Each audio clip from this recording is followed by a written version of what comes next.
এয়া হৈছে মোৰ ৱেডিং ছিৰিজ মিনি ভ্লগৰ শেষৰটি দিন, অৰ্থাৎ মোৰ বিয়াৰ দিন।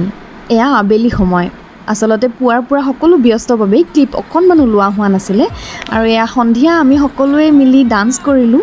ঘৰৰ পৰিয়ালবৰ্গৰ লগতে নিমন্ত্ৰণ কৰা সকলো আত্মীয় স্বজনেৰে সেইদিনাখন ৰভাতলি উদুলি মুদুলি হৈ আছিলে। আচলতে পুৱাৰ পৰা সময়ে পোৱা নাছিলোঁ।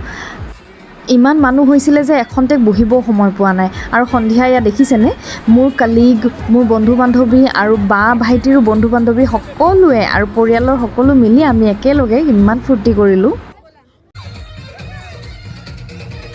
মোৰ এই বিশেষ দিনটোত মোৰ আটাইতকৈ প্ৰিয় মানুহগৰাকী অৰ্থাৎ মোৰ মাৰ লগত এপাক ননচাকৈ জানো থাকিব পাৰোঁ। এয়া চাওকচোন, মাও আমাক দেখি ৰ'ব নোৱাৰিলে।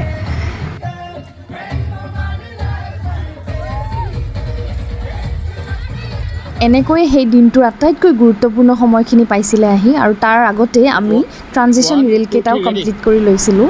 এয়া দৰা আহি পোৱাৰ পিছৰ দৃশ্য, আৰু আটাইকেইজন মোৰ সৰুকালৰে বন্ধু বান্ধৱী। চাওকচোন, মোক এখন টেকৰ বাবেও এৰি দিয়া নাছিল। আৰু এয়া লাহে লাহে সময় হৈ আহিছিল মোক হোমগুৰিত নিয়াৰ। এই সময়খিনি অনুভৱ কৰাটো সকলোৰে বাবে সম্ভৱ নহয়। এজনী ছোৱালীয়েহে গম পাব যে এই সময়খিনি তেওঁৰ কাৰণে কিমান কঠিন হৈ পৰে। এয়া মোৰ মা দেউতা। এয়া হোমগুৰিত যোৱাৰ আগতে তেওঁলোকৰ আশীৰ্বাদ লৈ লৈছিলোঁ, আৰু এনেকৈ বিয়াখন সম্পন্ন হৈ গৈছিলে।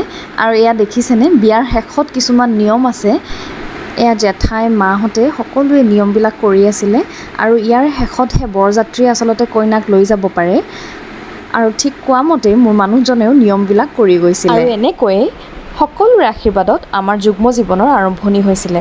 আশা কৰোঁ আপোনালোকেও আমাক আশীৰ্বাদ কৰিব। আৰু আজিৰ মিনি ভ্লগটো ইমানতে সামৰিছোঁ। Bye bye.